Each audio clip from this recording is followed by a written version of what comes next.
Today is a grim milestone. The horror that started after Hamas's terror attack on Israel, it began a cycle of violence. Israeli jets have relentlessly bombarded Gaza. Hamas-controlled Gazan authorities say that over 41,800 people have died. In the last 12 months, Israel has used almost every weapon in its arsenal to destroy Hamas, but the group still remains a fighting force. Gaza is now reduced to a heap of rubble. This special report explores the question on the lips of every surviving Gazan. When will this carnage end?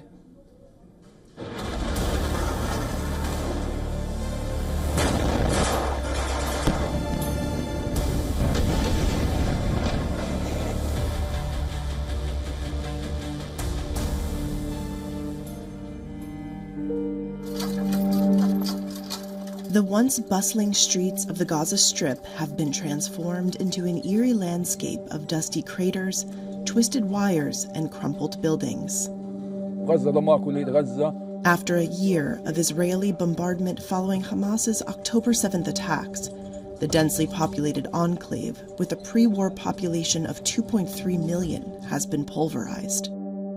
Here, in the southern city of Khan Yunis, more than 19,000 buildings have been damaged, data from the UN satellite center UNOSAT shows. It is the second worst affected area. The first is northern Gaza. Jihad Shamli, who lost a child in March, has been displaced 4 times since Israel's offensive began. Hamas attacked Israeli communities on October 7th, killing around 1,200 people and taking around 250 hostages, according to Israeli tallies. Israel says Hamas hides fighters among the general population in Gaza. The militant group denies this. Israel says it will strike Hamas wherever they emerge, while trying to reduce harm to civilians. Palestinian health authorities say more than 41,700 people have been killed since the start of Israel's military campaign. UNOSAT shows 2/3 of Gaza's pre-war structures have been damaged as Israel tries to eliminate Hamas. That's a total of 163,778 structures. And the UN estimates that more than 42 million tons of debris are piled up in the Strip. That's over 14 times the rubble accumulated in all the conflicts in Gaza since 2008, and enough to fill the Great Pyramid of Giza 11 times. The United Nations Environment Program, or UNEP, estimates that 2.3 million tons of the debris generated in this conflict could be contaminated with asbestos. It is mainly found in the older buildings and structures of Gaza's 8 crowded refugee camps, some of which have been hit. With prolonged exposure, the asbestos fibers are inhaled and over time can cause diseases, including lung, larynx, and ovarian cancers, and fibrosis of the lungs, according to the World Health Organization. Experts say asbestos-related diseases usually take 10 to 50 years to emerge. The path ahead is also littered with practical difficulties. UN experts say Gaza lacks the 1,300 acres of land needed to store all the rubble. And landfills are now in an Israeli military zone. Israel's military unit Kogat says they were in a restricted area, but access would be granted. Government officials report fuel and machinery shortages as Israeli restrictions slow clear-up efforts. Israel did not specifically comment on these allegations. The UNEP says it will need owners' permission to remove rubble, but the scale of the destruction has blurred property boundaries, and some property records have been lost in the war. Asked about the debris, Kogat said it aims to improve waste handling and will work with the United Nations to expand efforts. Several donors have expressed interest in rebuilding Gaza. But a UN official who asked to remain anonymous told Reuters that, quote, everyone is concerned whether to invest if there is no political solution in place.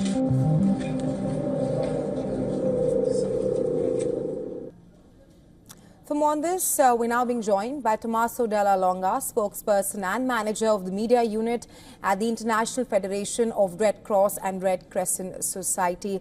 Welcome to WION, Mr. Longa. Now, it has been 1 year since the Israel-Hamas war broke out.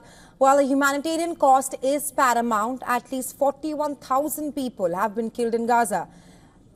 Talk to us about the humanitarian situation on ground right now. Yeah, first, thanks a lot for having me today. We define the last year as an year of suffering for everyone. What we are seeing in this moment in Gaza is a humanitarian disaster where needs are enormous, and the more the conflict will go ahead, the more needs are growing. Talking about lack of health support, lack of food, lack of water, lack of routine vaccination, lack of education for the children in Gaza. And what we want to say today in this very sad 1 year anniversary is that there is no humanitarian solution if there is no political solution. So what we call on the international community is to have hostages back home, aid entering in Gaza, and most importantly, the conflict needs to stop. Dialogue, negotiation, peace should be the priority for the entire international community. Right, Mr. Longa, your organization has been working relentlessly under dangerous circumstances. Latest data revealed that the scale of aid obstruction and consequential fall in aid entering Gaza has been humongous. There have also been at least 300 attacks on healthcare workers in Gaza Strip. If you can just talk to us about the challenges that your organization is facing in supplying aid in Gaza. Well, challenges, of course, are enormous. First, I mean, you talked about attacks. There is no humanitarian operation without safe and uninterrupted access, without safety. I want to just remember that since the beginning of the conflict, we lost 27 colleagues, 6 of Magen David Adom in Israel, and 21 of Palestine Red Crescent in Gaza and the West Bank. And this is the icon on where this conflict has been in the last year, the level of violence where not even humanitarians are respected. And then the logistical challenges inside the Gaza Strip, where it's difficult to get in the basic. And for instance, it's difficult to refurnish hospitals and healthcare centers. So medicine are very limited. So then health facilities are working in limited capacities.